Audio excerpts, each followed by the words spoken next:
অৱশেষত চাৰ্জশ্বিটৰ বহুকেইটা বিস্ফোৰক পইণ্ট ৰাজহুৱা কৰিছে গৰিমা গাৰ্গে, য'ত তেওঁ লিখিছে জুবিন গাৰ্গৰ সৈতে জড়িত হৈ পৰিল বুকু ফাটি যোৱা অসহনীয় এটা শব্দ হত্যা। প্ৰথম পইণ্টত গৰিমা শইকীয়া গাৰ্গে কৈছে ছিংগাপুৰত প্ৰথমে জুবিনৰ থকাৰ ব্যৱস্থা কৰা হৈছিল অনুজ বৰুৱা নামৰ এজনৰ সৈতে। প্ৰথমে জুবিনৰ টিমৰ বাবে ঠিক কৰা হৈছিল হোটেল দ্য ভিলেজ, যিজন ব্যক্তিক এটা ইমান ডাঙৰ ফেষ্টিভেলৰ বাবে ব্ৰেণ্ড এম্বেচাডৰ নিমন্ত্ৰণ কৰিছিল আৰু যিজন ব্যক্তি যাব নোৱাৰিলে শ্যামকানু মহন্তই আত্মহত্যা কৰিম বুলিও ভাবুকি দিছিল, সেইজন ব্যক্তিৰ থকাৰ ব্যৱস্থাটোক লৈ সিদ্ধান্তৰ ইমান খেলিমেলি কিয়?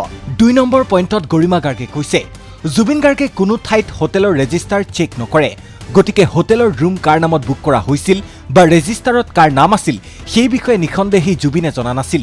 এই কথাবোৰত নিশ্চয় কু অভিসন্ধি আছিল। ৩ নম্বৰ পইণ্টত কৈছে এজন শিল্পীক আমন্ত্ৰণ জনালে যি লিখিত এগ্ৰিমেণ্ট হ'ব লাগে তেনে কোনো এগ্ৰিমেণ্ট আমি এতিয়া জানিবলৈ পোৱা মতে এই ফেষ্টিভেলৰ বাবে হোৱাই নাছিল।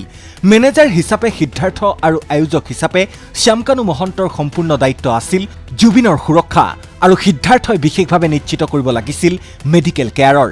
৪ নম্বৰ পইণ্টত কৈছে জুবিন গাৰ্গৰ ওৱান লাষ্ট টুৰ বুলি কিবা 10খন চিটিৰ টুৰ এটা সিদ্ধাৰ্থই প্লেন কৰিছিল, য'ত জুবিনে লাইভ শ্ব'ৰ পৰা অৱসৰ ল'ব বুলি ঘোষণা হ'ব। এই কথাবোৰ আমি কেতিয়াও শুনা নাছিলো, নাজানিছিলো। আনকি তেওঁৰ বেণ্ড, পৰিয়ালৰ লোক বা বন্ধু কোনেও নাজানে। জুবিনে অৱসৰ এতিয়াই ল'ব কিয়? আমি নালাগে, তেওঁ নিজেও তেনেকুৱা কথা কেতিয়াও ভবা নাছিল। মই গোটেই জীৱন তেওঁৰ নতুন নতুন কামৰ পৰিকল্পনা আৰু সপোনহে দেখিছো। চাৰ্জশ্বিট পঢ়ি জানিব পাৰিছো সিদ্ধাৰ্থই বহু কমিটিৰ পৰা এই বছৰ জুবিন দাই এইবাৰ শেষবাৰৰ বাবে অনুষ্ঠান কৰিব বুলি কৈ মাননীও বেছিকৈ লৈছিল, যি মাননীৰ পৰিমাণ সম্পূৰ্ণৰূপে ৰেকৰ্ডত নাছিল। এনে ক্ষেত্ৰত প্ৰশ্ন উঠে শ্যামকানু মহন্তৰ সৈতে লিখিত চুক্তি নোহোৱাৰ কাৰণ কি? ৫ নম্বৰ পইণ্টত কৈছে ৭৫ মিনিটলৈকে চিকিৎসা অবিহনে অনাদৰে তেওঁক পেলাই থোৱা হৈছিল আৰু চাৰ্জশ্বিটত উল্লেখ আছে যে ওচৰতেই ছেইণ্ট জোনছ আৰু লেজাৰাছ আইলেণ্ডৰ বাবে AED আৰু মেডিকেল এছিষ্টেণ্ট আছিল, এটা সংযোগী বাটো আছিল। অথচ ইমান দেৰিলৈকে কিয় ৰৈ থকা হ'ল? ছিংগাপুৰৰ আৱাসীকেইজনে সেই কথা নাজানিছিল নেকি? ৬ নম্বৰ পইণ্টত কৈছে পানীত তেওঁৰ বমিটিং হৈছে, নাকেৰে মুখেৰে খোৱা বস্তু আৰু ফেন ওলাইছে।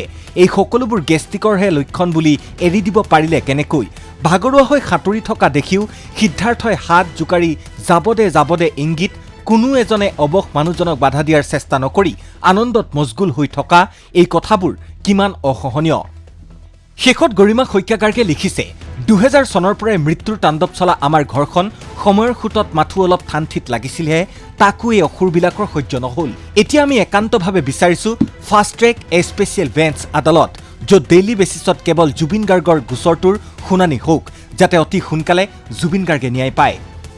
নহ'লে ৩০০তকৈও অধিক উইটনেছৰ শুনানিত বহু বছৰ লাগিব। Justice delayed is justice denied.